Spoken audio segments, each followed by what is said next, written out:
Hi everyone, my name is Nadia Dubiel and I'm a body intelligence coach and I'm today here with BirgitteTan. who are you, Bridget? Tell us something about yourself. What is your story? Thank you so much. It's such an honor to be with you, Nadia. So I am a grief recovery and life success coach. I'm also an oncologist. What I do is I help people transform their failure and tragedies into thriving, joyful living and triumph, and doing that with ease, fun, and joy. Wow, that's amazing. So what made you do this kind of work? Can you tell us, or maybe can you give us some tips about how to find joy in life? Of course, absolutely. I would love to. Well, the first things is start with the decisions. With everything else, it start with the decisions that we decide that regardless of what happened in our life, whether the failure is something that for some of us seemingly not so major, or it is a major tragedy once after another. What brought me into this is I experienced. One after another tragedies. Not all 9 of them happened in 2 years. This is back in 2011.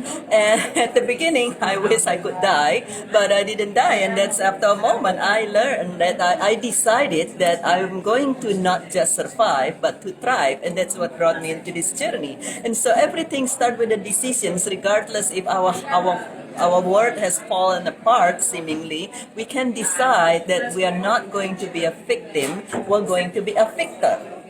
And so that's the first thing. And then the second thing is to definitely take action, because we can decide on everything and we can welcome the best of everything. But if we stay in our room under the cover, it's very difficult for anything to reach us and to be for us to be able to move on. And so we want to take actions toward where we would love to be, even if we have to crawl.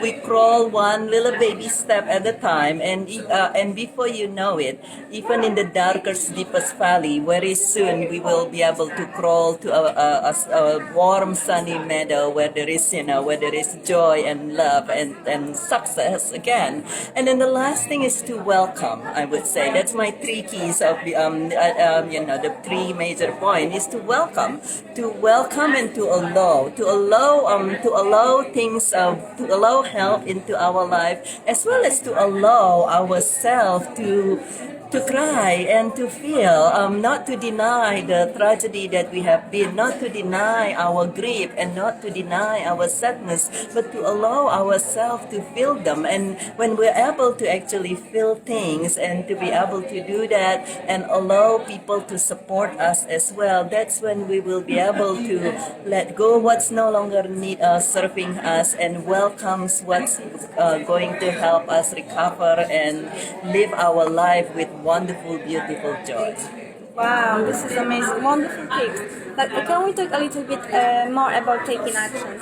Because I think a lot of people today are struggling with taking action, and one of the biggest diseases in the world is procrastination. So, could you give someone as a tip, basically, how to deal with procrastination? How can we actually find the willpower and discipline to take action? So that's actually very interesting questions. Thank you. And yes, there is a lot of time, and that's why most New Year resolutions fail, right? Because we can't get ourselves to take the actions.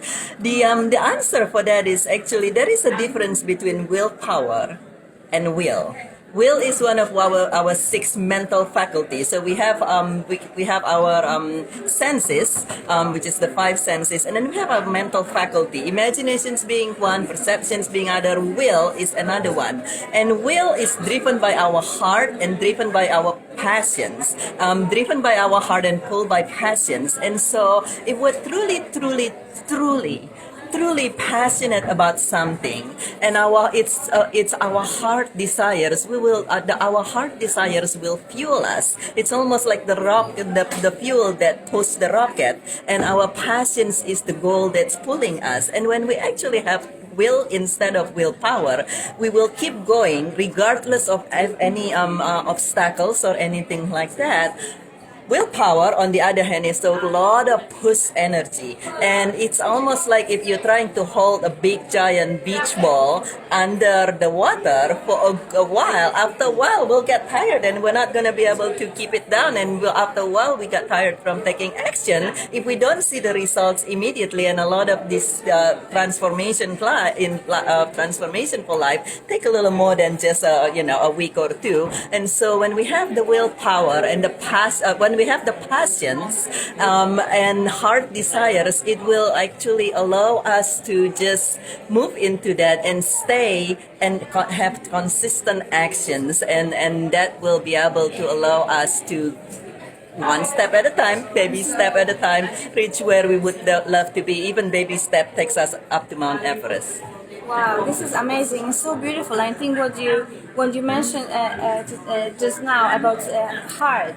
So how, because a lot of people are caught up in their heads with thinking, constantly thinking, overthinking, analyzing, and using our minds to make decisions. And a lot of people are very disconnected from their minds. So how can we find this? How can we connect to that will in the heart? Would you have any tips on that? Yeah, I have one tip. One thing that I find very simple to allow us, if we choose to, if we decide and we choose to connect to our heart. One way is to, of course, know what it is that's really calling us. Not to be afraid of what our heart calling us, because a lot of people don't know what the heart is, and you know this, Nadia, because you're an expert in this. The heart is the most powerful organ in the body, and so allow ourselves to trust our heart even more. And then the one practice that I do to allow me, and you, as you're watching this and listening to us, you can also even practice this to allow us to connect our heart moments to moments whenever we will need to or we feel called to, is to just notice our breathing. To first, you don't even have to take deep breath if you don't feel comfortable with that, but just notice breathing in and breathing out and breathing in and breathing out. And now let's just shift our attentions to our heart center, where our heart is. Just noticing as your chest goes up and down, breathe in and breathe out. You just shift your attentions to the heart, paying attentions to your heart. You might even be able to feel your heart beatings a little bit. And just keep noticing, and then send love to your heart and feel the love from our heart.